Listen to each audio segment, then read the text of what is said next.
Sa mundo ng palakasan, may mga pangalang tila isinulat sa mga bituin. Mga pangalang sa isang kislap lang ay kayang magpayanig ng buong bansa.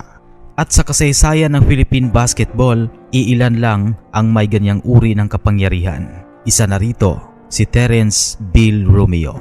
Ang tinaguriang The Bro. Ang lalaking nagpabagsak sa mga dambuhalang depensa gamit ang kanyang nakakahilong crossover at pambihirang talino sa pagpuntos. Siya ang naging mukha ng Gilas Pilipinas at naging 3-time scoring champion ng PBA. Ngunit alam mo ba na sa likod ng bawat hiyawan ng libu-libong fans, may isang malalim na anino ang unti-unting lumalaki? Nitong mga nakaraang buwan, napansin ng marami na tila biglang naglaho si Terrence sa radar ng liga. Matapos ang kanyang kontrata sa Terra Firma Jeep, naging isa siyang unrestricted free agent, isang superstar na walang kupunan. Dahil dito, isang malaking tanong ang bumalot sa internet. Naghirap na nga ba ang dating milyonaryong basketbolista? Upang maunawaan natin ang kasalukuyan, kailangan nating silipin kung sino si Terrence Romeo. Ang katawan ng tao ay may limitasyon at para sa isang manlalaro na umaasa sa bilis at pabago-bagong direksyon tulad ni Terrence, ang bawat laro ay may katumbas na matinding pagod sa mga kalamnan. Matapos ang kanyang sunod-sunod na kampyonato sa San Miguel, dumana si Terrence ng serye ng mga pinsala mula sa kanyang hamstring, likod hanggang sa kanyang mga tuhod. Sa larangan ng sports science, kapag ang isang atleta ay hindi nabigyan ng sapat na panahon para sa tamang rehabilitasyon, ang kanyang performance ay dahan-dahang bababa. Ito ang dahilan kung bakit noong huling bahagi ng taong 2024, nagpasya ang San Miguel na i-trade siya patungo sa Terra Firma Jeep. Para sa marami, ang desisyong ito ay tila simula ng paglubog ng kanyang karera. At nang matapos ang kanyang kontrata noong 2025 nang walang extension, opisyal siyang naging malayang manlalaro. Ngunit bakit walang PBA team ang agad na kumuha sa kanya?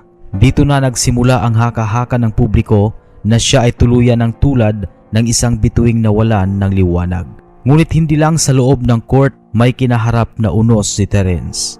Ayon sa mga ulat, nasangkot din ang kanyang pangalan sa ilang legal na usapin sa labas ng basketball, kabilang ang mga issue ukol sa kanyang mga investments sa negosyo tulad ng poultry supply at mga usapin sa pananalapi. Sinasabing ang stress mula sa mga personal na problema ay may direktang epekto sa kakayahan ng isang tao na mag-focus sa kanyang trabaho. Mismo si Terrence ay nagpahayag sa isang seryosong panayam na ang kanyang mental health ay lubhang naapektuhan sa mga panahong iyon. Sinabi niya na napakahirap maglaro sa harap ng libu-libong tao kung ang iyong isip ay nababalot ng mabibigat na isipin sa labas ng court. Dahil sa mga balitang ito, madaling nag-conclude ang mga tao na baka naubos na ang kanyang mga naipong kayamanan sa mga legal na usapin at nabigong mga negosyo. Kung susuriin natin ang mga pinakabagong ebidensya, makikita natin ang katotohanan ay malayo sa iniisip ng marami. Ang totoo, hindi po naghirap si Terrence Romeo. Sa halip na sumuko, ginamit niya ang panahong ito upang tahimik na magpalakas at muling buuin ang kanyang sarili sa labas ng PBA. Noong huling bahagi ng taong 2025, muli siyang nagpakita ng aksyon sa FIBA 3x3 Arena para sa Manila Challengers sa ilalim ng kupunang Manila Melmac. At ang mas matindi, nitong January ng taong 2026, lumipad patungong United Arab Emirates si Terrence upang magsilbing pambato ng Zamboanga Valentis sa prestihiyosong Dubai International Basketball Invitationals. Doon ay nakasama niya ang dating NBA number 1 overall pick na si Anthony Bennett. Sa kanilang naging ensayo, labis na humanga si Bennett sa pambihirang bilis na ipinamalas ni Terrence Romeo kahit matagal itong hindi nakalaro sa isang 5-on-5 pro basketball environment.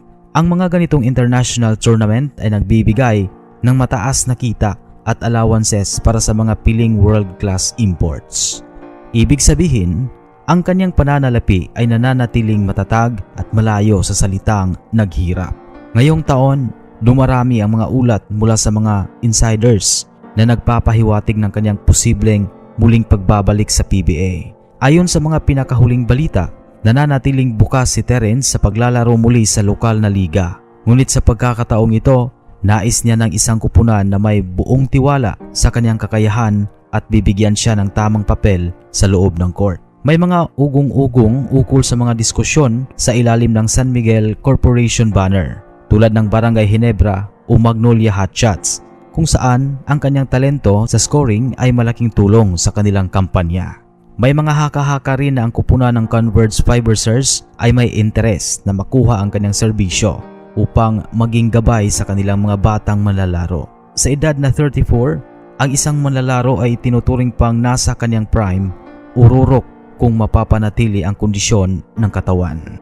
At kung sakali mang hindi magkatugma ang mga plano sa PBA, bukas pa rin ang mga pintuan para sa kanya sa Japan B-League, Korea o Taiwan, mga ligang kilalang nag-aalok ng malalaking kontrata para sa mga mahuhusay na Asian imports. Kaya mga kaibigan, kung nagustuhan ninyo ang ganitong klase ng video, i-like naman at paki-subscribe na rin sa ating channel, Boxbull TV. Maraming pong salamat sa panonood.